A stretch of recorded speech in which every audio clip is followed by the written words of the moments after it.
Hello to you all और आप सभी का स्वागत है फैबुलस EDU SSC के यूट्यूब चैनल पर।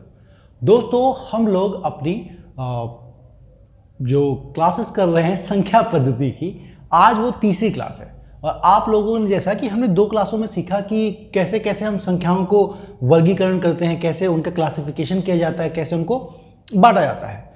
अब उसी श्रृंखला में फिर हमने देखा कि किसी अभाज्य संख्या को, किसी प्राइम नंबर को कैसे समझा जाता है कि वो एक प्राइम नंबर है, वो अभाज्य संख्या है, या पता लगाना है तो क्या आसान तरीका है। हम उसका अंडर रूट लेके किसका जो नियरेस्ट, उसके जो सबसे करीबी होता है उसका करके आगे बढ़ते हैं। जो लोग आज पहली बार आए हैं मैं उनसे कहूँगा कि हमारी क्लासेस रात को 8 बजे आती हैं मैथ्स की, मंडे टू फ्राइडे, तो आप उसे देख सकते हैं और आप उसे सीख सकते हैं। हम पूरा कोर्स मैथ्स का कंप्लीट करवा रहे हैं जिसमें कोई भी टॉपिक नहीं छोड़ा जाएगा, इस बात का हम ध्यान रखे हुए हैं।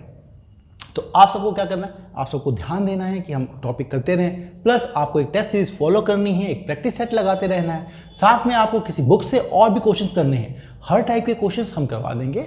और ये बात आप अपने दोस्तों तक पहुंचाइए ताकि वो भी हमारे चैनल को देख सकें, वो भी सीख सकें, वो भी इसे शेयर करें, वो भी सब्सक्राइब करें, वो भी लाइक करें, सब कुछ कर सकें, है ना, एक तरीके से। तो इसी की तरह दोस्तों हम आगे बैठते हैं और आज की क्लास जो तीसरी क्लास कक्षा है हमारी संख्या पद्धति की, नंबर सिस्टम की, तो आज हम कुछ और चीज़ों को देखेंगे। उन चीज़ों को देखेंगे कैसे किसी का गुणनखंड क्या होता है, कैसे चीज़ें मतलब कुल गुणनखंडों का योग क्या होगा, सम क्या होगा सबका, इस प्रकार की चीज़ों को देखेंगे। लेकिन उससे पहले दोस्तों गुणनखंड मतलब फैक्टर होते क्या है ये समझते हैं। ठीक है, आपका गुणनखंड की बात कर रहा हूं मैं, गुणनखंड, ठीक है, और ये है आपका फैक्टर। हमें समझना है किसी चीज का फैक्टर क्या है। देखिए दोस्तों, फैक्टर वो चीज है कि किन कुन को गुणा करके वो चीज बनी है।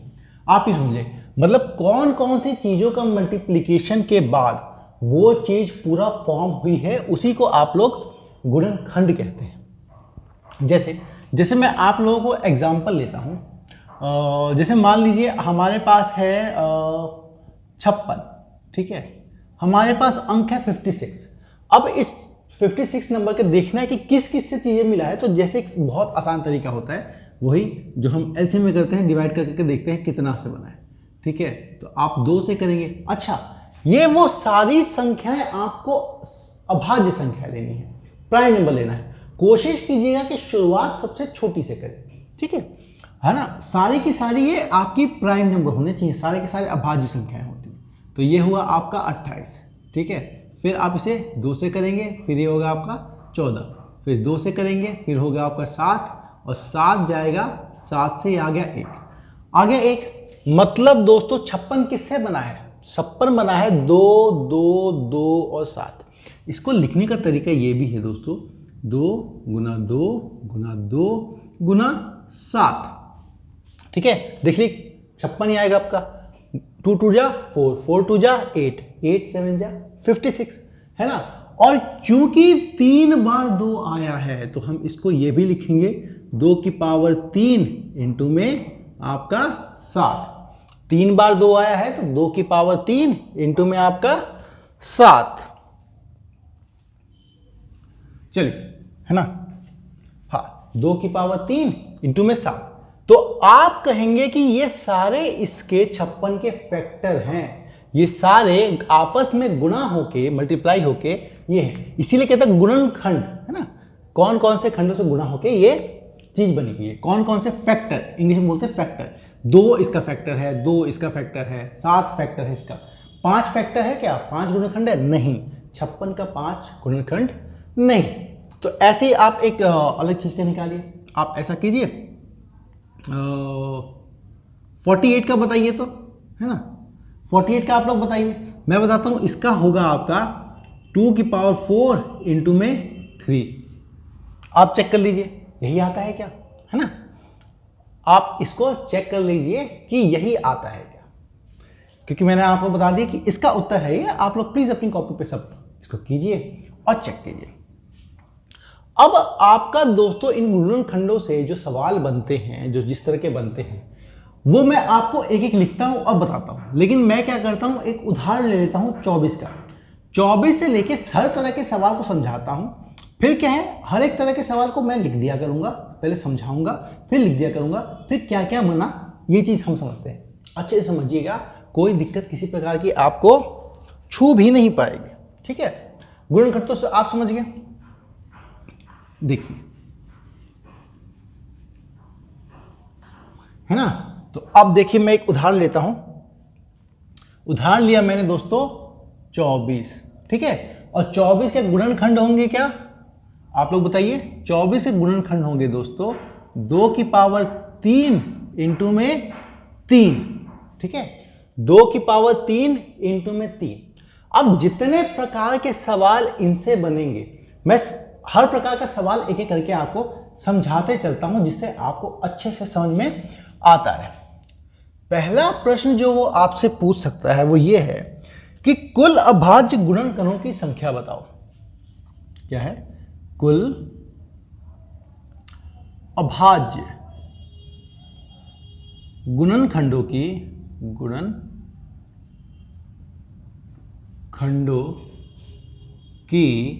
संख्या पूछेगा आपसे, संख्या बताओ, ठीक है। आपसे ये पूछेगा। अब ये पूछेगा दोस्तों, तो क्या करना है आपको, कुल अभाज्य गुणनखंडों की संख्या, मतलब अभाज्य गुणनखंड मतलब आपके प्राइम फैक्टर्स, ठीक है। प्राइम फैक्टर्स की आपको नंबर बताने, कितने प्राइम फैक्टर्स होंगे। तो आप देखिए यहां पे अभाज्य संख्याएं 24 को, कौन कौन सी 24 संख्या, देखिए हम समझे तो 24 हमारा बना ही किससे है, 24 बना है हमारा 2 की पावर 3 इंटू 3, यही मेरा 24 है, ठीक है, यही मेरा 24 है। अब कुल प्राइम फैक्टर्स बताने हैं आपको, कितने हैं। देखो प्राइम फैक्टर्स कौन कौन से, 2 एक प्राइम फैक्टर होता है, और इनफैक्ट हम जो गुणनखंड लिखते हैं सारे प्राइम नंबर के फॉर्म में लिखते हैं, प्राइम फैक्टर के फॉर्म में लिखते हैं। तो यहां 2 कितनी बार है, 3 बार है, और 3 कितनी बार है, 3 की पावर 1, तो 1 बार है। मतलब दोस्तों आपके कुल अभाज्य गुणनखंड कितने हैं भाई, 2 मेरा 3 बार है, और 3 मेरा 1 बार है, 2 मेरा 3 बार है, 3 मेरा 1 बार है।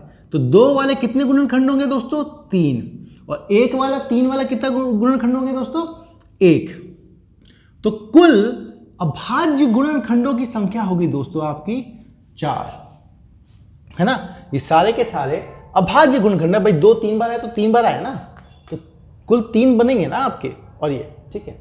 अब एक सवाल वो आपसे पूछेगा कि कुल विभिन्न, मैं लिख देता हूं आपको, ये तो समझ गया आप लोग, कुल अभाज्य गुण, इसके साथ ही लिखना जरूरी है क्योंकि समझाने के लिए आपको। अगला सवाल प्रश्न जो आपसे पूछ सकता है वो ये है कि कुल विभिन्न, अलग अलग, डिफरेंट, विभिन्न अभाज्य गुणनखंडों की, अभाज्य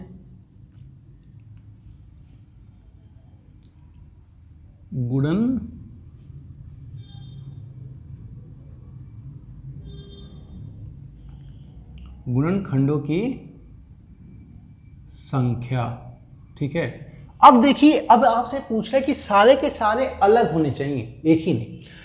यहां पे दिक्कत क्या आती, यहां पे ये जवाब इसका 4 क्यों नहीं आ सकता, इसका 4 इसलिए नहीं आ सकता कि 2 3 बार था तो हमने 3 लिखा कि भाई 3 बार है इसलिए 3, लेकिन ये क्या 2 2 2 एक दूसरे से अलग है, नहीं, ये भिन्न नहीं है, ये भिन्न नहीं है। तो आपको विभिन्न बताने हैं ना, अलग अलग बताने हैं।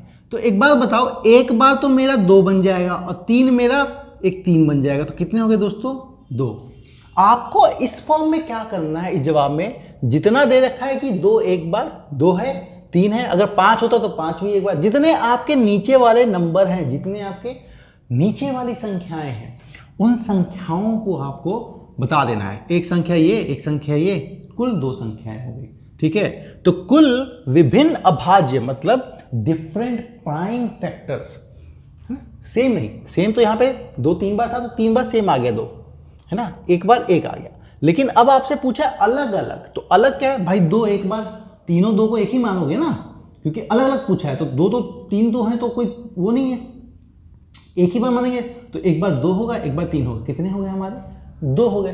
तो वही एक, जितने आपकी संख्याएं दे रखी हो उतनी हम लिखेंगे। अभी और करेंगे, 1 2 और सवाल करके देखेंगे, तब आप समझिए। लेकिन मैं आपको सारे सवाल लिख दूंगा और फिर आपको सारे जवाब बताने होंगे, एक एक करके मैं आपको समझाते जाता हूं।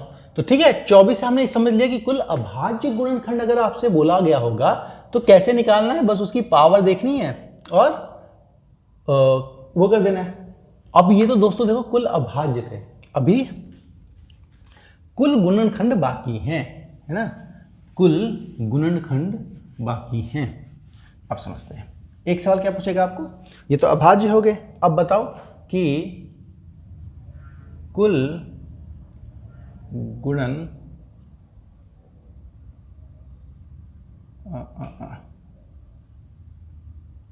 कुल गुणनखंड खंडों की संख्या। ठीक है, आपको यह बताना है कि कुल गुणनखंडों की संख्या क्या होगी। तो कुल गुणनखंड समझने से पहले दोस्तों एक बात बताओ, ये 2 की पावर कितनी है मेरी, 3, और किससे गुना हो रही है, 3 से। ठीक है, अब एक गुणनखंड तो मेरा एक ही भी होगा, है ना, एक गुणनखंड तो, अच्छा इसके गुणनखंड 24 के बनेंगे क्या क्या, देखो आप समझो, 24 से गुणनखंड जो इसको भाग दे देते हैं वही इसके गुणनखंड है। तो एक इसे भाग दे देता है, ठीक है, फिर क्या देता है, 2 इसे दे देता है, फिर 3 भी इसे भाग दे देता है, फिर 4 भी इसे देता है, 5 नहीं देता, 6 दे देता है, फिर 7 नहीं देता, 8 दे देता है, फिर 9 नहीं देता, 10 नहीं देता, 11 नहीं देता, आपका 12 दे देता है और आपका 24 दे देता है। ठीक है, तो कितने बने आपके, 1 2 3 4 और 4 8 है।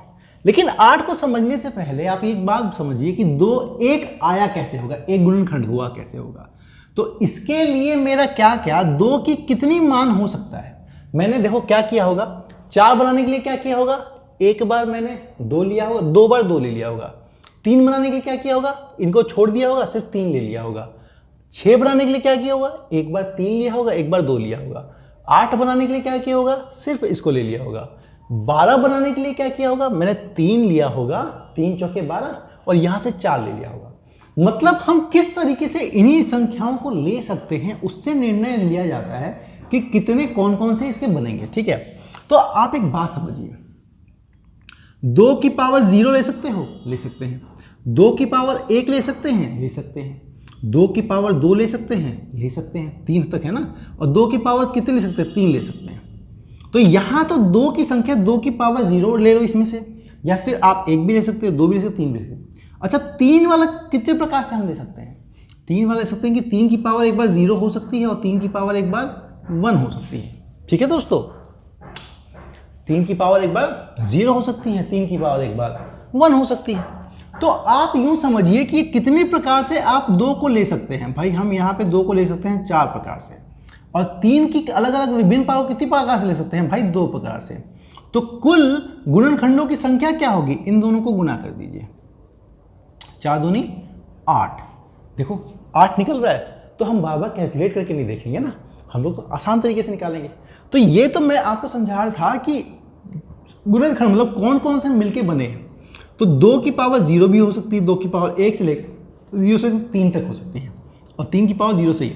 लेकिन आप लोग बार बार ये करके देखेंगे नहीं। हमारा तरीका क्या होता है, अगर आपको कुल गुणनखंड पूछा हो टोटल, तो 2 की पावर जितनी है ना 3 में ऐसा करो 1 जोड़ दो, ठीक है, और उसको गुना कर दो किससे, 3 की पावर कितनी है, कुछ नहीं, तो 1 तो होता ही है ना, 3 की पावर 1 तो होता ही है ना। 0 का मतलब 1 होता है, 0 का मतलब 1 होता है, लेकिन यहाँ 1 नहीं, यहाँ पे 3 है, 3 की पावर 1 तो होगी। तो इसको कर दो 1 + 1, कितना हो गया दोस्तों, ये 4 दूनी, ये हो गया मेरा 8। ठीक है, तो मेरा 8 गुणनखंड, फंड नहीं फैक्टर, गुणनखंड।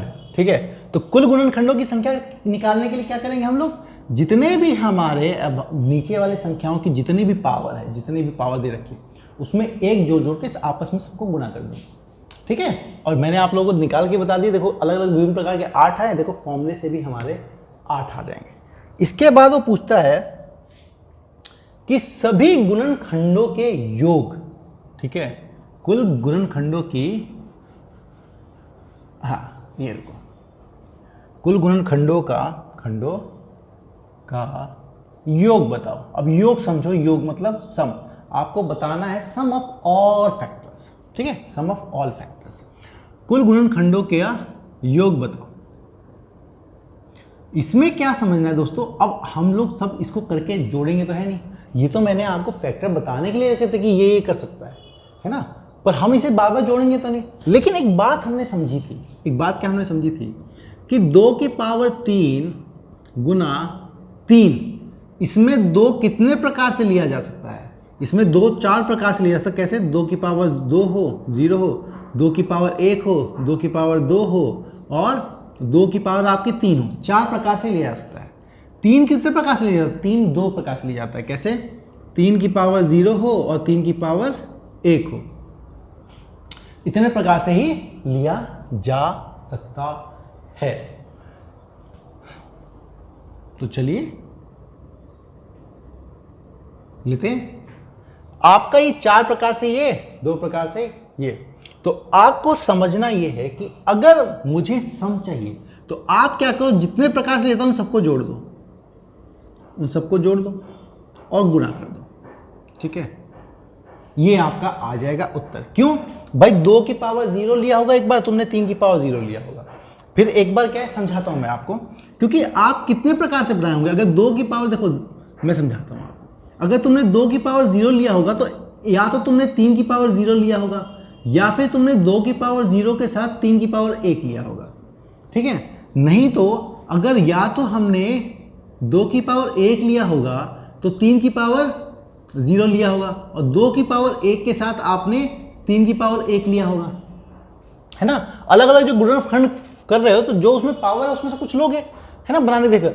जैसे 1 कैसे बनेगा आपका? 2 की पावर 0, 3 की पावर 0, 2 की पावर 0 1 होता है दोस्तों। किसी भी चीज की पावर अगर 0 हो तो 1 होता है। अब 0 की पावर 0 मत करना, उसको कोई नहीं बता सकता कि क्या होता है, ठीक है।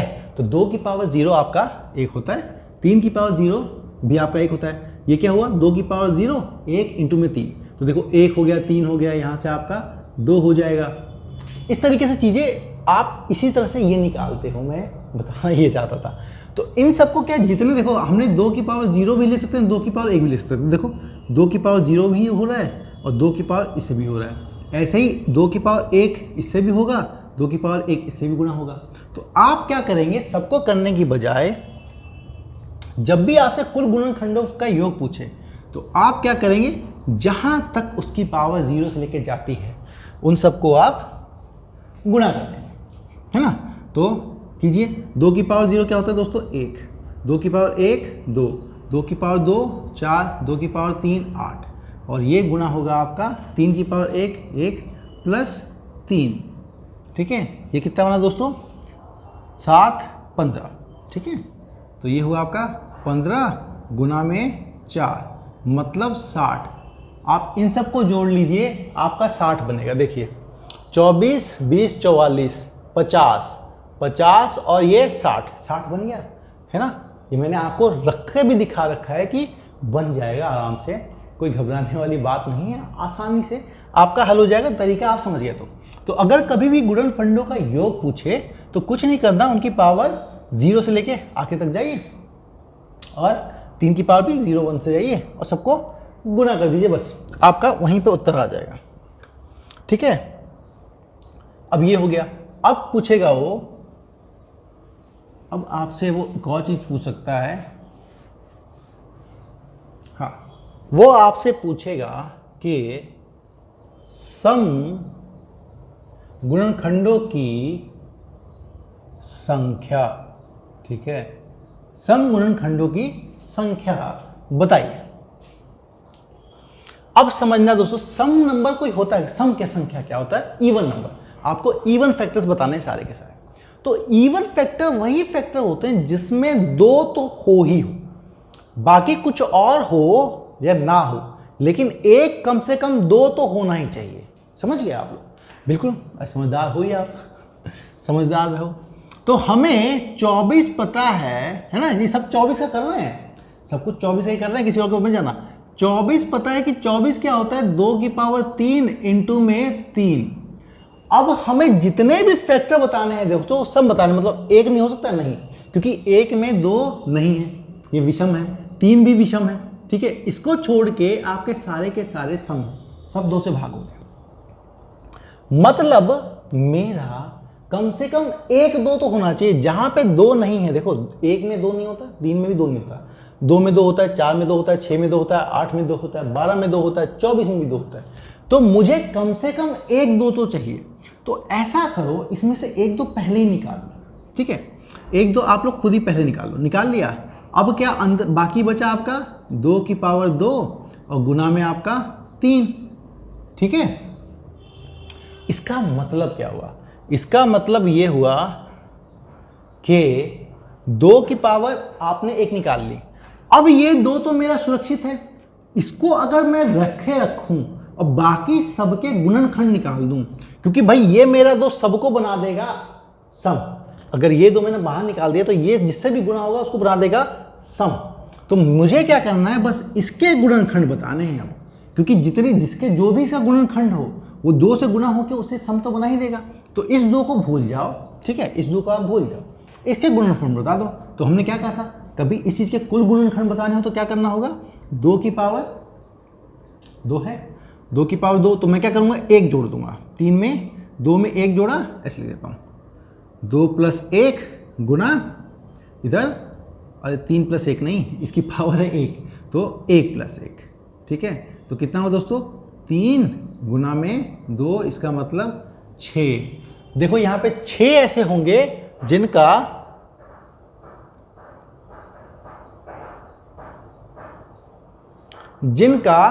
गुणनखंड, मतलब जो गुणनखंड है वो होंगे।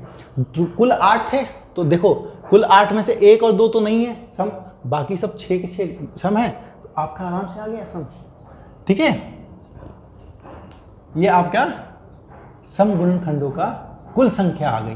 तो क्या है, सम चाहिए तो भाई 1 2 निकाल लो। अब किसी में 2 ना हो तो उसका कोई भी गुणनखंड फैक्टर आपका इवन नहीं होगा, ठीक है, सम नहीं होगा।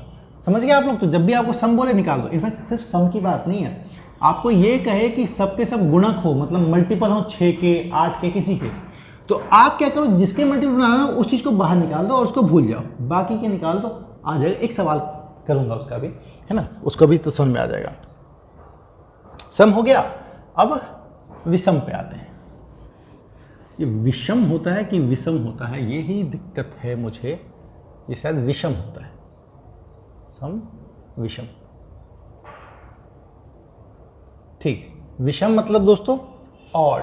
ऑड मतलब मुझे जैसे 24 पता है, 24 क्या है मेरा, 24 है 2 की पावर 3 इंटू में ये विषम। अब मुझे क्या चाहिए, विषम चाहिए। विषम चाहिए, विषम वो संख्याएं होती है जिनमें 2 नहीं होता, बिल्कुल भी नहीं होता। विषम संख्याएं वो संख्या होता है जिसमें 2 बिल्कुल भी नहीं होता। तो मुझे 2 नहीं चाहिए, तो 2 नहीं चाहिए तो इसको भूल जाओ, है ना, इसको हटा ही दो। जब 2 नहीं चाहिए तो भूल जाओ कि 2 कहीं पे है। तो मुझे क्या चाहिए, अब मुझे सिर्फ 3 का देखना है ना। अगर मुझे विषम चाहिए तो 2 तो होने, क्योंकि 2 हो गया, अगर 2 मल्टीप्लाई हो गया हर चीज से तो वो सम नहीं बन जाएगी, विषम कैसे रहेगी। तो मुझे तो बनाना है सम, तो सम सॉरी मुझे तो बनाना है विषम, तो विषम बनाने के लिए 2 को उड़ा दो। तो 2 को अगर मैं भूल जाऊं तो बचा क्या मेरे पास, सिर्फ 3। तो क्या करूंगा, इसके कितने फैक्टर बनेंगे, 3 की पावर 1 है, तो 1 + 1 कितना, 2। सिर्फ 2 संख्याएं ऐसी होंगी जो कि आपकी विषम संख्याएं होंगी और गुणनखंड होंगी 24 के। वो 2 कौन सी है, देखो यहां से दिख जा रहा है 1 और 3। आपको ये करने की जरूरत नहीं है, ये मैंने समझाने के लिए लिखा है। आप बस ये सिलसिला समझते जाइए, प्राइम फैक्टर्स क्या है, मल्टीपल क्या होगा, कैसे है, क्यों है, सब कुछ आप ये समझते जाइए, उसी से आपकी चीज़ें निकल जाएंगी। अब एक और चीज़ है ना, एक और कहता है वो कि ओहो इसको बिठा दिया है ना, चलो इसको रहने देता हूँ मैं।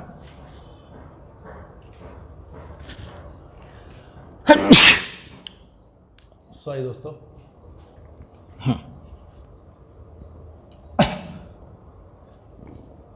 उन सभी गुणन खंडों की संख्या बताओ जो 6 का गुणक हो या मल्टीपल हो, है ना, मल्टीपल हो। मल्टीपल होता क्या दोस्तों? गुणक,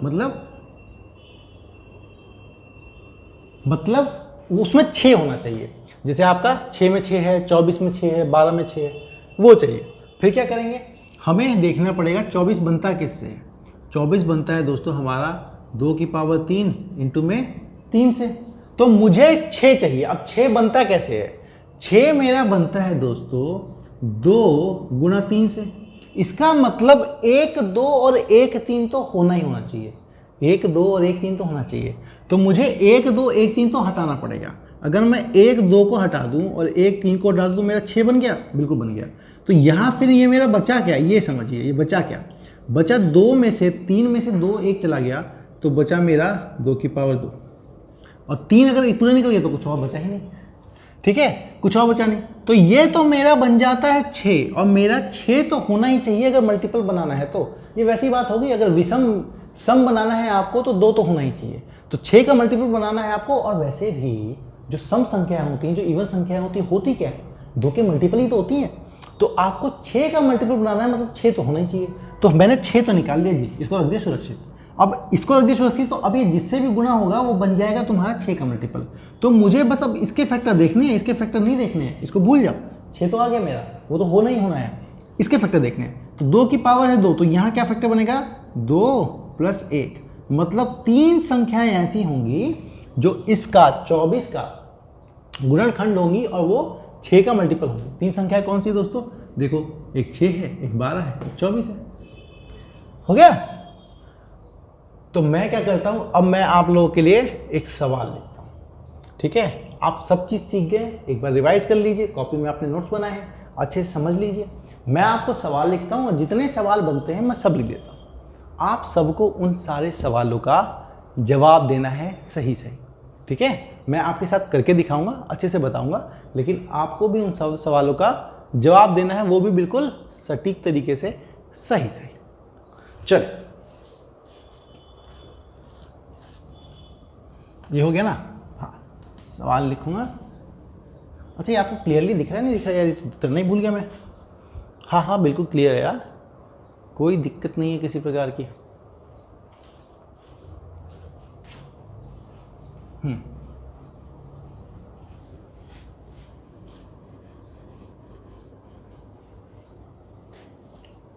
कोई दिक्कत नहीं है किसी प्रकार की। चल, अब आपको बताना है,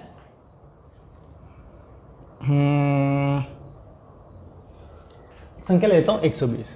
ठीक है, संख्या देखो, आपकी संख्या है आपकी 120। अब इसी के लिए सारे प्रश्न लिख रहा हूं मैं। सारे प्रश्न क्या है? प्रश्न लिख लेता हूं सारे। प्रश्न पहला आप है आपका, कुल अभाज्य गुणनखंडों की संख्या। कुल अभाज्य गुणनखंडों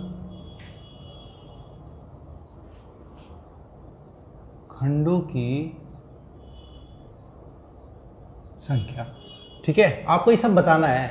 ठीक है, बताओ लिखूंगा तभी बताओगे क्या? ऐसे ही बता दो। दूसरा प्रश्न है दोस्तों आपको, विभिन्न अभाज्य गुणनखंडों की संख्या। विभिन्न अभाज्य गुणनखंडों की संख्या बताओ। ठीक है, तीसरा प्रश्न है दोस्तों आपका, कुल गुणनखंडों की संख्या बताओ।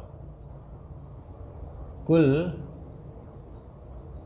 गुणनखंडों की संख्या बताओ। ठीक है, सारे सवाल एक जगह लिख दूंगा ना तो आपको अच्छे से दिखेगा। चौथा प्रश्न है दोस्तों आपका, प्रश्न प्रश्न प्रश्न। चौथा प्रश्न है आपका, सभी गुणनखंडों की का योग बताओ।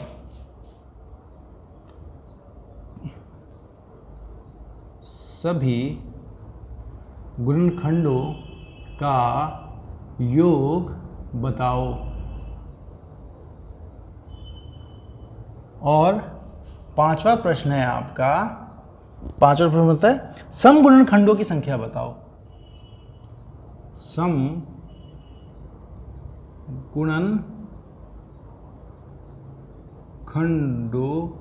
की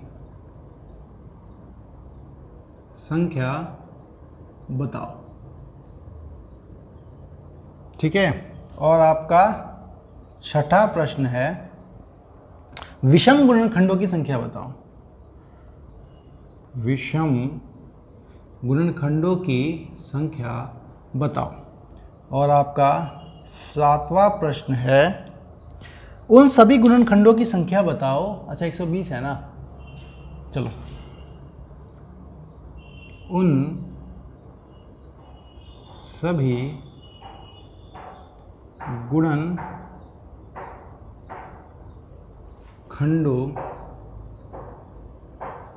की संख्या बताओ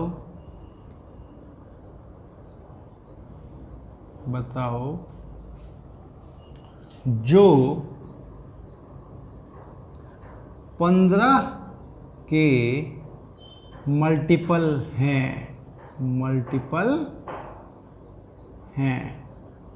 ठीक है। चलिए, आपके पास 1 2 3 7 सवाल लिख दिए मैंने। सातों के सातों आप आराम से कीजिए समझ के। पहले संख्या दे दी मैंने और साथ में संख्या के साथ आपको सारी चीज़ें लिख दी हैं, सारे सवाल लिख दिए हैं। कौन कौन से सवाल आपको आते हैं आप एक बार खुद कोशिश कीजिए, उसके बाद ही मैं आपको बताने वाला हूँ, क्योंकि सब चीज़ें सिखा चुका हूँ ना यार। और जो चीज़ें आप लोग सीख गए हो उसमें किस बात का डर। जो चीज़ अच्छे से आ गई तो आ गई। बताइए, आराम से देखो, मैंने बिल्कुल प्यार से आपको समझाया, कोई दिक्कत किसी प्रकार की नहीं। पहले संख्या है तो संख्या से हम लोग पहले निकालेंगे कि कौन कौन गुणनखंड मतलब गुणनखंडों से वो बना है। ठीक है, मैं आपको इस तरफ करके भी बताता हूँ, है ना। क्या है संख्या मेरी है? मेरी संख्या है आपकी 120। तो क्या लूँगा? 120 ले लूँगा।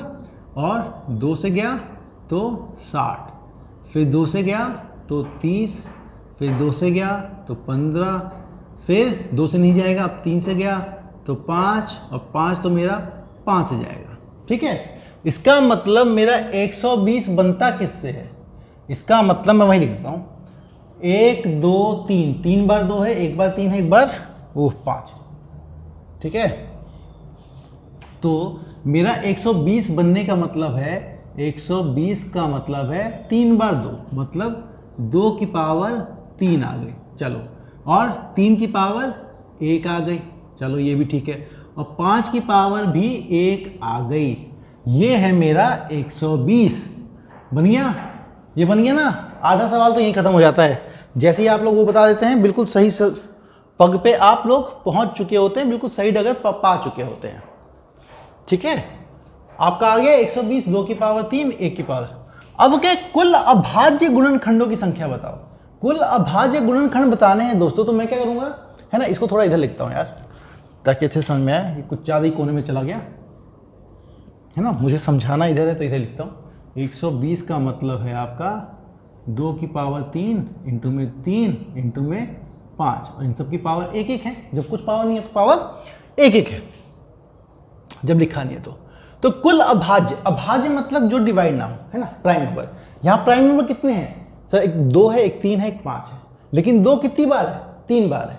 3 कितनी बार है? 1 बार है। तो क्या करूंगा मैं, 2 है मेरा 3 बार, 3 है मेरा 1 बार, प्लस ये 1 बार। उत्तर कितना आ गया दोस्तों मेरा? 5। तो कुल अभाज्य गुणनखंडों की संख्या कितनी है मेरी? 5। काम खत्म। दूसरा क्या पूछा है?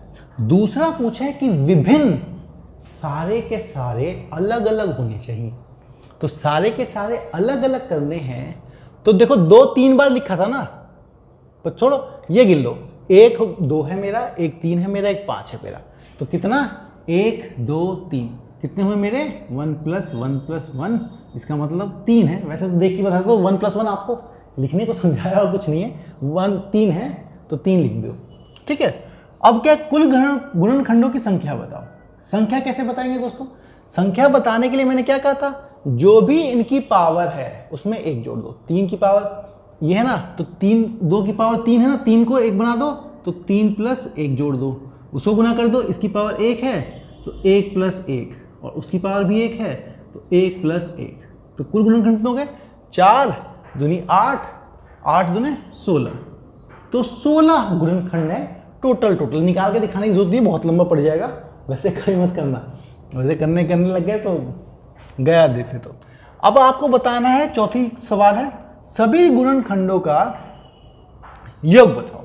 ठीक है, तो योग के लिए क्या करेंगे, मैंने क्या कहा था कि 2 कहां से शुरू होता है, 3 तक जाता है। तो योग बताने के लिए 2 की पावर 0 से लेके 2 की पावर 2 की पावर 3 तक जाओ। किससे गुना करो, 3 की पावर 0 से लेके 3 की पावर 1 तक जाओ, फिर आप 5 की पावर 0 से लेके 5 की पावर 1 तक जाओ, हो गया। ठीक है, तो ये कितना आएगा दोस्तों मेरा, 1 ऐसे लिख देता हूँ यहाँ पे, 1 प्लस 2 प्लस 4 प्लस 8, ठीक है, गुना 1 प्लस 3 गुना 1 प्लस 5, ठीक है, तो ये कितना हुआ, 6 चौके 24 और यहाँ पे कितना है हमारा 3 7 15, 24 गुना में 15, तो 240 में 120 जोड़ दो 360, तो सबका उत्तर आएगा दोस्तों, सारे आपके गुणनखंडों का योग जो होगा वो होगा 360। अब क्या है, सम गुणनखंडों की संख्या पूछी है, तो सम गुणनखंडों की संख्या में क्या कर, मुझे कम से कम 1 2 चाहिए, है ना, तो उस 2 को मैं बाहर निकाल दूंगा, तो अंदर कितने बचेंगे मेरे, 1 2 में से 1 2 निकाल लिया आपने तो 2 बचा, प्लस 3 की पावर, अरे प्लस कहाँ है जी, गुरुजी क्या लिख रहे हो, ऐसे कैसे, देखो ब्रैकेट बदल दिया ना, सम चाहिए तो भाई 2 ये है ना, 2 ये हटा दो भाई, इसकी तो जरूरत नहीं है कि 2 यही 2 तो सबको सम बनाएगा, तो बचा क्या मेरा 2 1 और 1, तो इसको क्या लिखूंगा मैं दोस्तों, आपको समझाया मैंने, इसको क्या है 2 प्लस 1 इंटू में 1 प्लस 1 इंटू में 5 की पावर 1 प्लस 1, तो क्या हुआ 3 दूनी 6 6 दूनी 12, भाई ये हो गए मेरे 12। आप समझ रहे हो ना कहाँ पे क्या लिख रहे हैं, इसमें मत फंसना, ये इसका जवाब है, उसका जवाब है। अब आपसे पूछा विषम, देखो विषम बनाने के 2 तरीके हैं, आपने कुल बता दिए 16 और आपके सम है 12, तो विषम कितने होंगे, 16 में से 12 घटा दो 4, नहीं तो विषम में क्या करना है, विषम में मुझे 2 वाला पार्ट नहीं लेना है सर, 2 वाला पार्ट को भूल जाओ, तो कितना पार्ट बचेगा, 3 की पावर 1 और 5 की पावर 1 वाला पार्ट बचेगा, तो इसमें कितने गुणनखंड होंगे, 1 प्लस 1 गुना 1 प्लस 1, तो 2 2 जा 4, 4 हो गए। अब आ जाते हैं 7वें पे, इसमें पूछा गया उन सभी गुणनखंडों की संख्या बताओ जो 15 के मल्टीपल गुणक हैं। मतलब 15 का मतलब दोस्तों क्या होता है, इसको भी तोड़ो, 3 इंटू 5 होता है, ऐसे बनता है मेरा 15, हाँ ऐसे बनता है मेरा 15। जब मेरा ऐसे 15 बनता है तो मुझे 120 में से 15 निकाल लूँ तो बाकी सब के सब उसके गुणा मतलब 15 के मल्टीपल बनेंगे। तो अगर 3 एक बार निकालना है 5 एक बार, मतलब 3 और 5 निकाल लो, तो 3 निकाल लिया 5 निकाल लिया, बचा क्या, बचा है मेरा 2 की पावर 3 बचा है और कुछ भी नहीं बचा है, तो ये आपका निकल गया, 2 की पावर 3 बचा है। तो ये कैसे बनेगा मेरा दोस्तों, इसको तो देखना नहीं, ये तो सबसे गुणा होगा, तो इसको तो भूल जाओ। यहाँ देखो, तो 2 की पावर 3 के कितने फैक्टर होंगे, कितने वो गुणक, 3 + 1 4। आगे सबके आंसर एक बार मैच कर लीजिए आप, है ना, ज़्यादा मुश्किल लगा क्या आपको, नहीं ना, आसान है, आसान है ना। तो एक बार आप सारे के सारे आंसर मैच कर लीजिए, समझ लीजिए, देख लीजिए, सारे आंसर मैच कर लीजिए, तो आपको फिर संतुष्टि मिल जाएगी कि चीज़ें क्लियर हैं, क्रिस्टल क्लियर हैं, कोई दिक्कत किसी प्रकार की नहीं, बिल्कुल भी नहीं, है ना, आसान है बिल्कुल। कोई डाउट हो तो बिल्कुल पूछना यार, हम लोग आपके सफलता की कामना करते हैं, तो साथ में आपको सफल बनाने की प्रयास भी करते हैं, समझ गए। चलो, तो मैं क्या करता हूँ, सवाल को रहने देता हूँ, या करता हूँ मैं सवाल बदल रहा हूँ मैं एक्चुअली, ठीक है, ताकि आप लोग करो।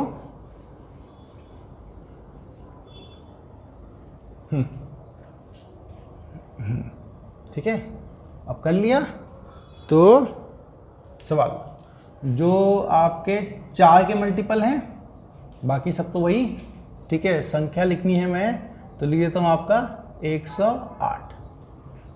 ठीक है, 108, हाँ ये ठीक है 108।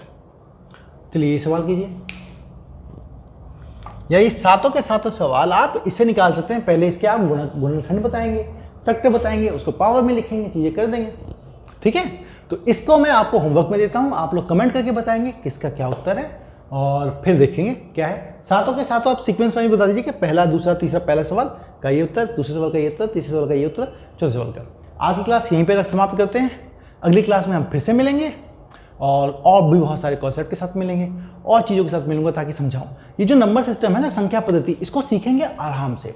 ऐसा कोई जल्दबाजी हम नहीं करने वाले कि वो हो, क्योंकि एक एक स्टेप समझ में आना चाहिए। देखिए संख्या पद्धति की कहानी क्या है कि इसमें जो सवाल आते हैं वो विभिन्न प्रकार के आते हैं, तो हम लोगों को हर सवाल समझ के और चीज़ें फिर करनी है। इसमें एक ही कॉन्सेप्ट पे पूरा का पूरा चैप्टर सॉल्व नहीं होता, हर सवाल का एक अलग कॉन्सेप्ट बनता है। तो सारे कॉन्सेप्ट को ठीक से समझना होगा और उसी को समझाने के लिए आराम से समझना होगा। जो कोई जल्दबाजी हम हड़बड़ी भी नहीं करेंगे, आराम से चीज़ें आपके क्लियर हो जाए, उसको ध्यान में रखते हुए चीज़ों को बढ़ेंगे। ठीक है, तो आज की क्लास यही समाप्त होती है। आप लोग प्लीज़ हमारे चैनल को लाइक कीजिएगा, शेयर कीजिएगा, सब्सक्राइब कीजिएगा। फैबुलस एडू एसएस टीम की तरफ से इस को देखने के लिए, इस वीडियो को देखने, इस क्लास को अटेंड करने के लिए आपका बहुत बहुत शुक्रिया। नहीं, शुक्रिया मेरी तरफ से और फैबुलस की टीम की तरफ से आप सभी को आपके इम्तिहान के लिए ऑल द बेस्ट।